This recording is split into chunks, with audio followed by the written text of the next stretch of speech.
49er faithful, fans of the Niner Station, welcome back after a long bye week. We got a few things to catch you up on. We've had the trade deadline. We've got the elections going on.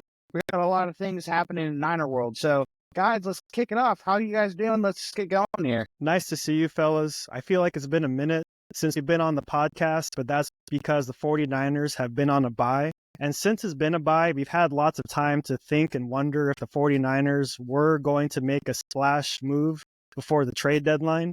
And they did making a move, and actually for a position in need. So I'm happy to get into it. Mark, how are you doing today? I'm doing good, guys. It's been a fun day. Excited to talk about the Niners trade deadline acquisition. I don't know how much positivity I feel after that. I don't think it's like a big boost for us, but we can get into that a little bit later. But I'm excited to get into that, and then also our chances against the Bucs.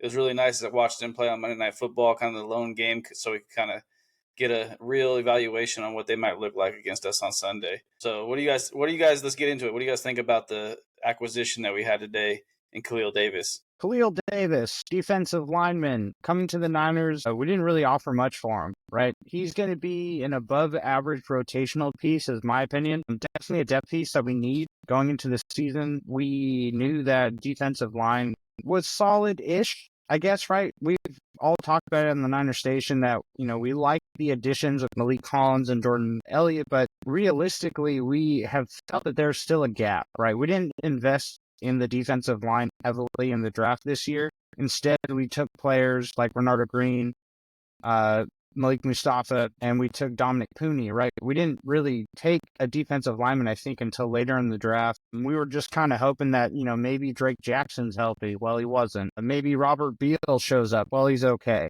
But we signed Leonard Floyd. We had a lot of confidence in that. And that's been okay so far, right? It's not the production level that we're looking for. So I think adding an additional depth player that is a solid, if you will, piece is a good move. Right, low capital investment. No, we didn't make the splash hit though, like we usually do, and that's one thing that I want to talk about is in the past years we traded for CMC. Right, we traded a second, a third, a fourth, a fifth, a sixth for CMC. We've made moves for players like Chase Young. We've made moves for players like Randy Gregory, and before that, we've done a few other things. And John Lynch has historically been good. Now, I'm not doubting that he wasn't on the phone, but I am okay with how he came out. I would say that it's a plus move. I'm glad that we didn't make a splash for a receiver or anything like that. All right, we don't want to mortgage our future at this point, right? We're not, look, let's be honest, as 49er fans, we're 4-4. We're not necessarily a guaranteed Super Bowl running team right now. Now we could easily still make a run, and we historically have done way better after the bye, but not mortgaging our future and coming out of the trade deadline like we did, I'm okay with it. I just wish that we might have done a little bit more, seeing that we saw a lot of teams get star players for 5th and 6th round picks, and we could easily give that up, but we didn't. So John Lynch obviously has a plan. I'm going to trust in our leadership, and we'll go from there. Yeah, Tommy, I agree with you. From the standpoint of, it wasn't a big splashy, big name free agent signing. However, all that we did have to give up was a 7th round pick in 2026. So it's not even for the next year's draft, it's for the following year. So we're not going to feel the pain too much there. And the thing that I like about Khalil Davis, I should say, not to be confused with the other defensive tackle that we have on the 49ers already, Khalil Davis. Khalil Davis, the thing that I liked about him is that he comes from the Houston Texans, and they run a similar scheme, similar system. He played with current Niner Malik Collins, former Houston Texans, and he also played under DeMeco Ryans, who was our former defensive coordinator. So having that familiarity, not only with the teammate, but with the system in general, I think that's good because it's not going to be that big of a ramp-up time, and I'm excited to see what Chris Kosera can do with him. So yes, it is a depth piece, but you never know. He may come up big for us later in the season. Yeah, I think Khalil Davis, not Clea, is going to be confusing for the rest of the year. Yeah. Khalil Davis, I think he's going to make impact plays here and there. I don't think you're going to see him all over the field. He wasn't having that type of year this year. Last year was his best year as a pro, and he was in a contract year. So that usually is how it goes for pros. But it is nice that he's coming from a system that is very similar with D'Amico Ryan. He has experience with Malik Collins. We kind of inherited their interior D-line from last year, which also gives me pause because, like, why did they let them go so easily? But I think he will have an impact, and I wasn't mad at the trade initially hearing the news, but after the news broke, it was like right at the deadline that it broke. I started looking around at all the trades that happened in the league, and there's two names that I see that really stood out to me that we could have made a move for not that much of a difference. The first one being Cam Robinson. That happened earlier on. I think last week it happened, actually. He actually played for the Vikings this week. But Cam Robinson's a top tackle in the league, and we have all made it very clear that we do not trust Colton McKivitz at the tackle position. So if we could have got Cam Robinson from the Jaguars, and the Vikings only gave up a 5th-round conditional, but on top of that, in 2026, which is not even this draft coming up, on top of that, they got a 7th-round conditional coming back. So it's trading a 5th for a 7th, which is not that big of a difference, and especially with the Niners' track record in the 7th round. And then you get a top tackle who, I don't know, hasn't played much right tackle, but you put him at right tackle. I'm sure he's better than McKivitz. And then eventually when Trent Williams wants to hang it up, then you have a replacement for Trent Williams. So that's the first guy that I was disappointed in not getting. The second guy, after looking around the league, was Zadarius Smith. The Lions signed him or traded for him to replace Aiden Hutchinson. Obviously, he's not going to be as impactful as Hutchinson, but now they're in a point where they can bring him and Hutchinson back next year, and you have two dominant defensive ends. That's our number one competition in the NFC. And I don't even think they gave up that much for – I don't even think they gave up much for him. I think, Thomas, you said another 7th-round pick or something like that. So, like, or even a 5th, 6th, whatever it is. If it's a 5th, 6th, 7th, if you could have got him opposite Bosa with Floyd coming in as a rotational piece, you got your Torgro Matos coming in as a rotational piece. Now you're 4 deep at the DN position with Robert Beal and Sam O being your 5th and 6th option. So that would have, to me, those are two names that I would have liked to see the Niners go after over Khalil Davis. But not a bad pickup. It's going to help us. But if we're going to make a splash and really go for a Super Bowl run, those two guys would have really helped more, I think. I think Smith is the one that hurts me the most. I totally agree with you. Like I said earlier in our pre-pod, I think you went for a 5th or a 6th, but either way, it wasn't a lot of capital, right? It's stuff that we could afford. As, you know, I said in the beginning, I don't want to mortgage our future, but a 5th and a 6th round pick for a player that's a difference maker is an okay move on anyone's standard, and we didn't make it. That hurts, and I think what's worse is it went to a player that, or a team that we're going to be competing against. Right, over the next couple of years, we're going to be competing against the Lions for the NFC Championship every year. And I'd rather not have to go against 2 great defensive ends and have that defensive end on our team. So it's kind of like a, you know, I'd love to say addition by subtraction here, but it's opposite for us. I mean, they added a player and it subtracts more from our team because now they have the positional advantage and we don't. So that was unfortunate. I also saw a lot of receivers go for 5th and 6th round picks, which I would have been okay with for the Niners making. I mean, I think at the end of the day, the Niners truly believe that getting CMC back, getting Drake Greenlaw back, getting Hufanga back with a cast is enough for us to compete this season, and we'll find out, right? We still got a lot of football to play. I mean, we're only going into week 10 here. Coming off the bye, the Niners historically do look good, but we got a tough matchup coming up against the Bucs. I was dialed in on Monday watching that game against the Chiefs. I saw a Bucs team going depleted at receiver, right? Had a $10 8 parlay pick with the Sacramento Kings, DeMar DeRozan, Sabonis, Keegan Murray all hit the over. Then I needed 5 legs from Monday night to hit for $10 to $4.90. The only leg I was missing was a Chase McLaughlin field goal. And guess what happened? Patrick Mahomes got the ball first in overtime. Chase McLaughlin doesn't get the chance to make a field goal, and I come up short. But you know what? That is sports betting, guys. I mean, that's just how it goes, right? But what I saw again, though, was a very competitive Buccaneers team, and I'm a little worried about this game coming up. This is definitely not an easy win for the 49ers. That's not going to be an easy win for sure. And the Bucs did look impressive in that Monday night game, prime time, but they're down with injuries. In the wide receiver position, their offense was moving the ball on Monday, but imagine if they had Mike Evans, if they had a Chris Godwin. That would be really scary. But to be fair, Cade Otton looked really good for them. And I'm going to be curious how we go about defending Cade Otton, because he looks like he's really coming about in that offense, and he's pretty much going to be the guy. So if we can zone in on him, eliminate him, that would be good for us. But also on our side, we have wide receiver issues too, missing Brandon Ayuk. But luckily for us, I'm hoping that we get Deebo Samuel back. And it looked like, according to reports this week, we should also be getting Juwan Jennings back. And he looked like he returned to practice this week, along with CMC, Jake Moody. So yeah, we have reinforcements on the way, but I'm really looking forward to this matchup. Yeah, the Bucs are a tough out. I mean, like you said, Thomas, they went into Arrowhead, depleted, no receivers, and almost took down the defending champs in the rain. It's just on a night game, which Andy Reid is probably has a very good record at. So to me, that was a very impressive moment. But also them being that close of a game going into overtime. I don't know about you, but when I was watching the game, I was rooting for overtime because I'm like, okay, let them play another 10 minutes of football on the road. I told my wife sitting there, I was like, they're not going to get back to Tampa until like 3 a.m. at this rate because of how late the game's going, all the travel and things like that. So that helps with the rest that the Niners have coming off. And if Mike Godwin, or Evans and Chris Godwin were playing, then yeah, I think it would be a different contest. And I think when we looked at the game early in the season, kind of looked at the schedule, that's kind of what made the game a little scarier. But Baker Mayfield's going to be at home. He's playing with confidence. So I am curious to see what we do with Cade Otton.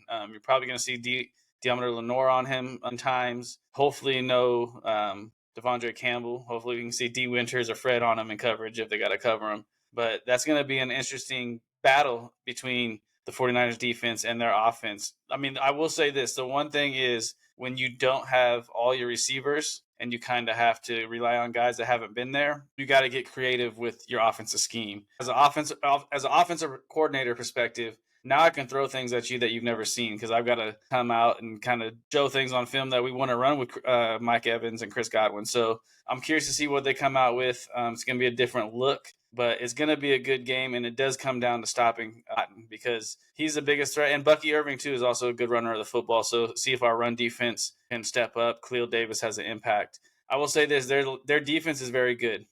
So I'm also excited to see the game plan come out of the bye against a very good defensive coordinator, their coach, Todd Bowles, a head coach. And that's going to be also an interesting matchup. And I would love to see the Niners clicking on all cylinders with McCaffrey getting, 10 to 12 touches. I think that they did look very good on Monday Night Football. They held their own. I mean, again, you're talking about going against a Chiefs team in Arrowhead in bad weather. Everyone knows historically you're going to get like I said, we're going to call them Patrick Mahomes calls, right? They didn't get any holding calls. They didn't get anything.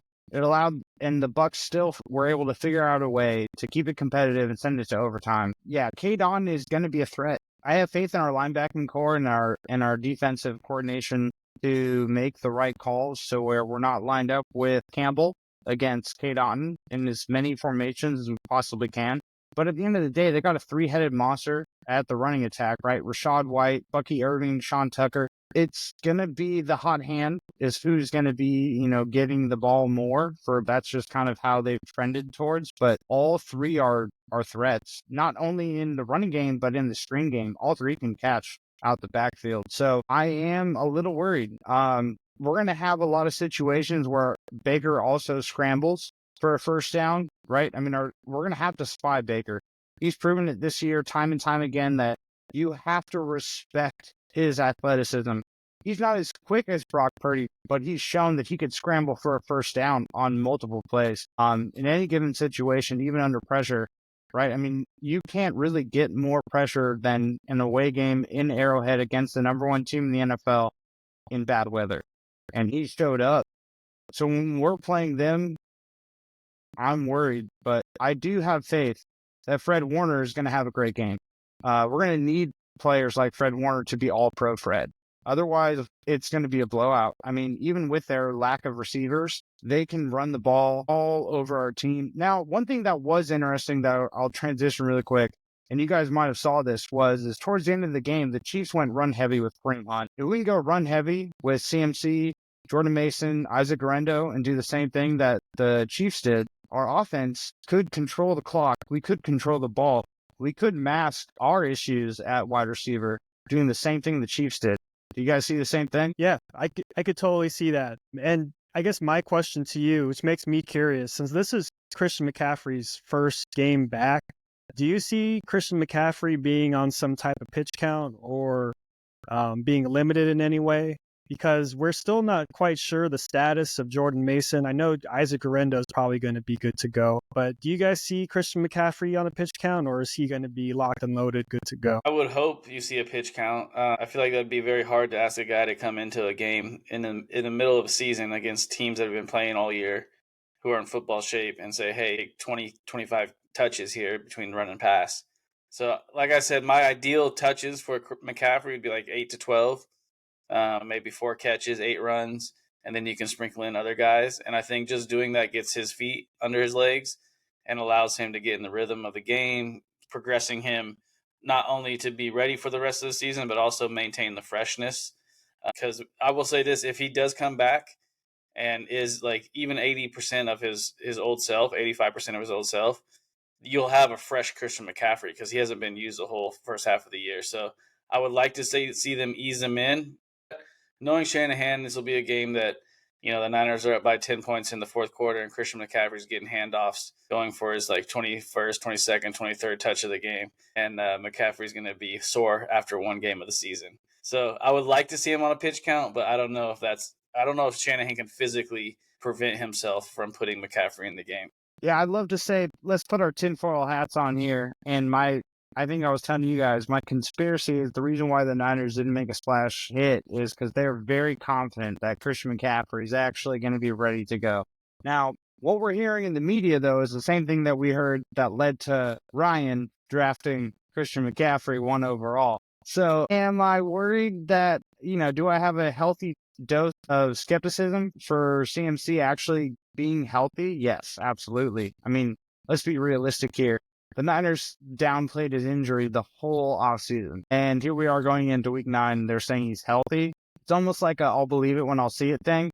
And I totally agree with you, Mark. I don't think Kyle Shanahan can avoid falling into the trap of just letting CMC go loose, right? Just unleashing CMC until the point where he might get re-injured. And I'm worried about that. I think we all should be worried as Niners fans that Kyle's going to, he's going to look at the offense and go, wait a second, you mean that I can use my number 1 player the whole time and then use him the whole time? But I'm hoping that what we see is, barring whether it's Jordan Mason or Guerrero, we see a healthy dose of one of the two. And they get, 5 to 10 carries each or 15 carries from one, just to limit CMC's involvement, especially with runs between the tackles. I really don't care if CMC's out there for pass plays. I'm okay with that. I think CMC out in the slot, an empty backfield, in shotgun, I'm okay with that. But if we're going to be just, letting CMC run between the tackles for no reason, like you said, Mark, if we're up,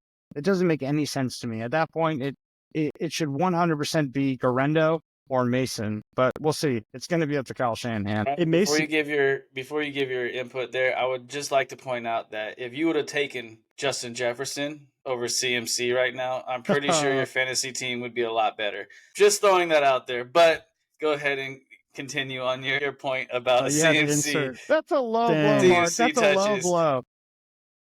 Hey, I got a lot of hate for that pick. Hey, you know what? Looking back, I'll give you that one. For all of the Niner Station listeners out there who may have not been there from the beginning of this season, I have the number 1 pick for one league. And I was asking these guys, who should I pick? CMC, obviously.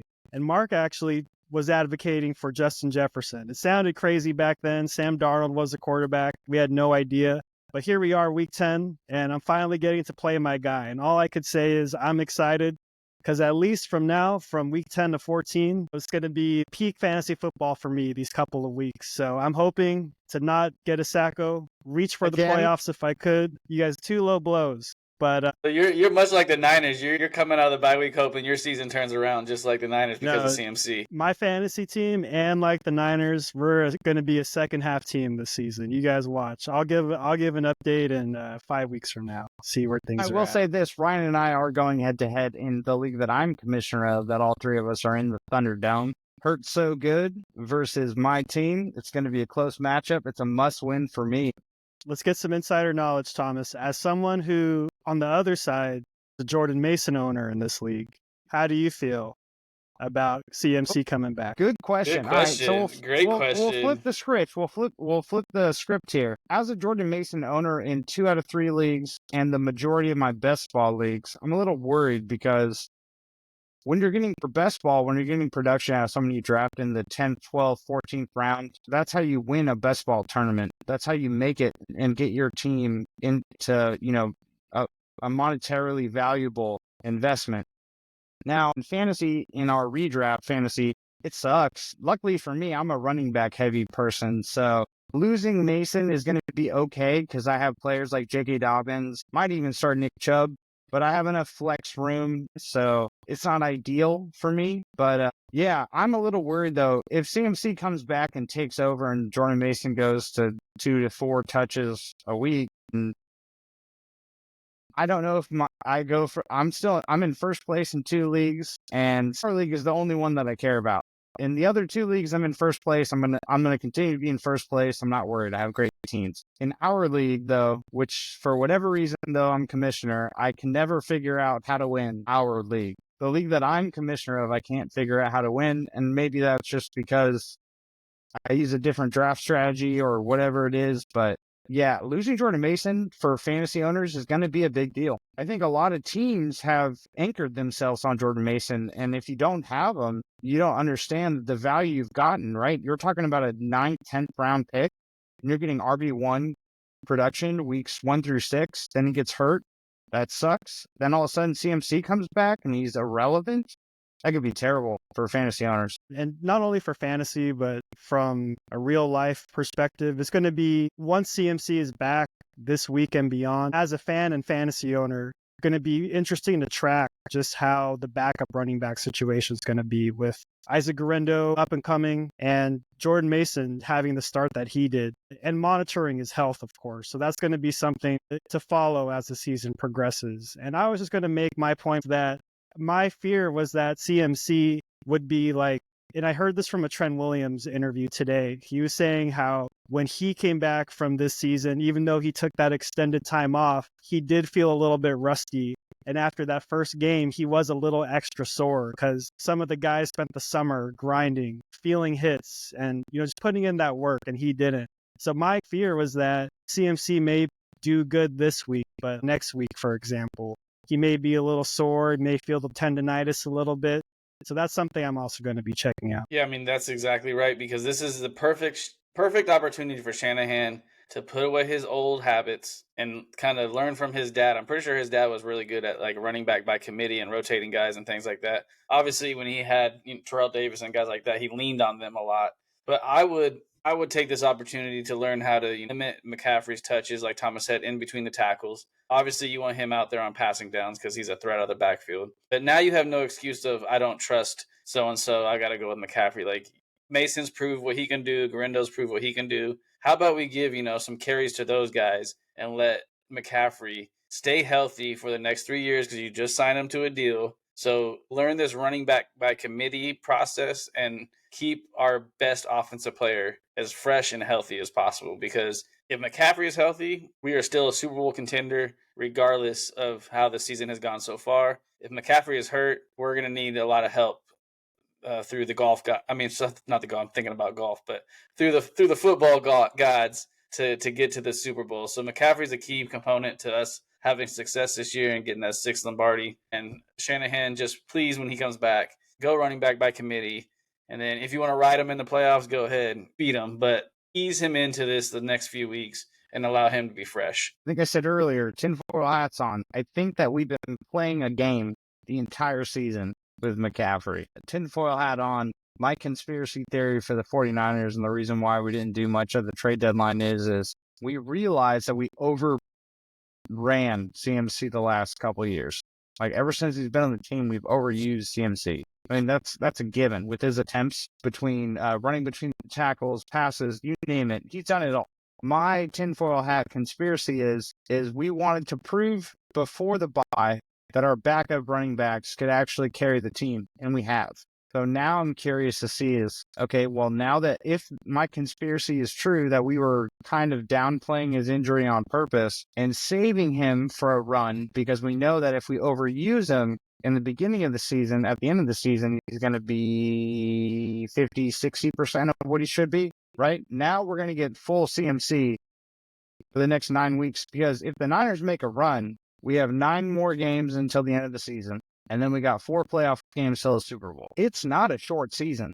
We're basically still looking at a full season of football ahead of us, right? I mean, if we go to the Super Bowl, we're talking about 13 more games. Maybe that's why players like Trent didn't do anything in the start of the season. Maybe that's why we said McCaffrey was hurt all year. He really wasn't that hurt. So we'll see, though. Again, tinfoil hat on. This is a total conspiracy. I'm going off of a few different podcasts I've heard where I'm hoping they're correct. If they're correct, and that the reason why we actually, held CMC out until after the bye was so we can make a run for the championship, I'm all for it. It makes going 4-4 and losing close games totally okay, but we still got to get there. We got a lot of football to play, and we got a tough matchup this week.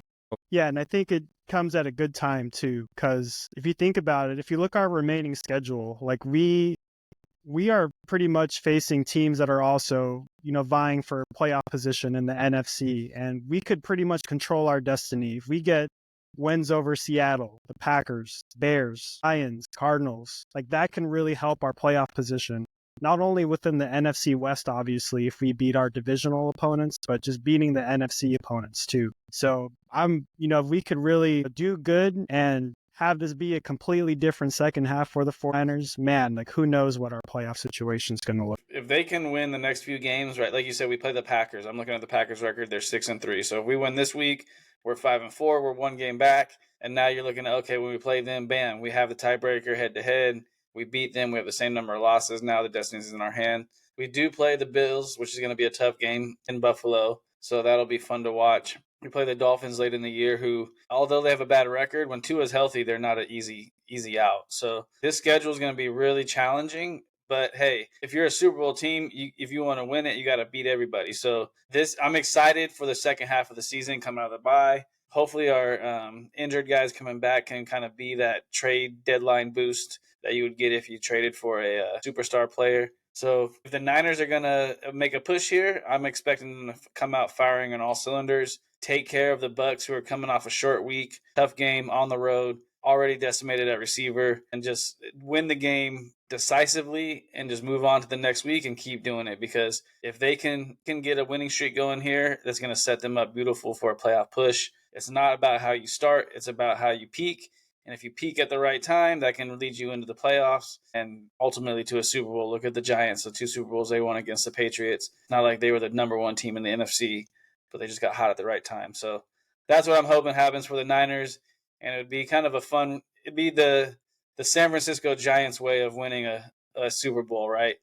Kind of sneak into the playoffs, get hot in the playoffs, win the Super Bowl, and go from there and get our 6th Super Lombardi trophy. So the second half is going to be fun, and I'm predicting it's going to start off with a Niners victory in Tampa Bay. I think decisive, and the Niners show, okay, we're coming out of this bye week. Detroit Lions get ready for us, I think, in week 15. Yeah, I think 49ers need to absolutely win this game to continue the momentum, right? I mean, we were talking about the Dallas Cowboys victory being a must-win, but realistically, that is the start of us making a playoff push. So can we continue to take that momentum and win? I hope so, right? As a Niner Station podcaster and fan of the 49ers, I think we got our chance at making a run here, and I hope we can do it. I think it's a short window, and we just got to take advantage of other teams also being hurt. We got to take our wins where we can get them. But going forward, every game is a must win, and it starts with this week against the Bucs. So I don't know about you guys. I think that we should close it out here. I'm predicting a Niners win by field goal, and I think Jake Moody comes back and knocks it deep from 50 yards for us to win the game. That's my prediction. What about you, Ryan? I'm predicting a 49ers win, and it may get close like how the Chiefs win was, but like we talked about earlier, guys, the time to pounce on the Buccaneers is now. They're hurt. They're not at full strength, and as we keep saying, if we are the playoff team that we hope and think the Niners to be, they need to get this win. So I'm calling the Niners victories. Perfect. Well, let's close it out, boys. It's always fun talking to you. Thank you. If you've listened this long, please like this video, subscribe to our channel, and follow us if you want good Niners content, because we're going to provide it every single week. With that, thank you for joining Ryan, Mark, and I for another great Niner Station podcast. Bang, bang. Dang.